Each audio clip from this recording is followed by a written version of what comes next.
Jagtial RTC డిపోలో driver గా పనిచేస్తున్నటువంటి అశోక్ ను ఇలా సస్పెండ్ చేసినారు. దీన్ని చాలా తీవ్రంగా ఖండిస్తా ఉన్నాం. ఆయన డ్రైవర్ కావచ్చు, కానీ ఒక సాటి మనిషి. ఆయన డ్రైవర్ కావచ్చు, ఒక వ్యవసాయ కుటుంబం నుంచి వచ్చినటువంటి బిడ్డ.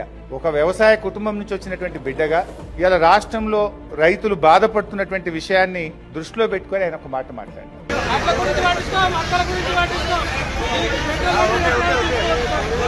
కాంగ్రెస్ నాయకులు పెట్రోల్ డీజిల్ మీద ధర్నా చేస్తున్నారు. పెట్రోల్ డీజిల్ మీద ధర్నా చేస్తా ఉంటే అటువైపుగా బస్సు నడుపుతూ వెళ్లినటువంటి డ్రైవర్ అశోక్ గారు ఆయన ప్రజా సమస్యల మీద స్పందించిండు. ధర్నా బాగానే చేస్తున్నారు కానీ వడ్లు కొనుండ్రి, మక్కలు కొనుండ్రి, రైతులు ఆగమైతున్నారు అని చెప్పి ఒక సాటి మనిషిగా స్పందించిండు. ఒక రైతు కుటుంబం నుంచి వచ్చిన బిడ్డగా, రైతు కష్టాలు తెలిసిన వ్యక్తిగా వడ్లు కొనుండ్రి, మక్కలు కొనుండ్రి అని చెప్పుడు తప్ప ప్రజలకు ప్రజాస్వామ్యంలో డాక్టర్ బాబాసాహెబ్ అంబేద్కర్ మనందరికీ మాట్లాడే స్వేచ్ఛనిచ్చారు. తమ అభిప్రాయాన్ని వ్యక్తం చేయగలిగే, వ్యక్తీకరణ చేసేటువంటి హక్కును భారత రాజ్యాంగం మనకు కల్పించింది. ఒక డ్రైవర్ గా ఆయన స్పందిస్తే రేవంత్ రెడ్డి గారి ప్రభుత్వం ఒక నియంతృత్వ వైఖరితో ఆ డ్రైవర్ ను సస్పెండ్ చేసినారు. ఆ సస్పెండ్ ను వెంటనే ఉపసంహరించుకోవాలని మేము ప్రభుత్వాన్ని డిమాండ్ చేస్తా ఉన్నాం. మీరే చెప్పిండ్రు, మేము 6 గ్యారంటీలే కాదు, ప్రశ్నించే గ్యారంటీ 7వ గ్యారంటీగా మేము అమలు చేస్తాము, ప్రజాస్వామ్యానికి ప్రశ్నించే హక్కును కల్పిస్తామని చెప్పి మీ 6 గ్యారెంటీలతో పాటు 7వ గ్యారెంటీని మీరే ఇచ్చారు. ఆ డ్రైవర్ అశోక్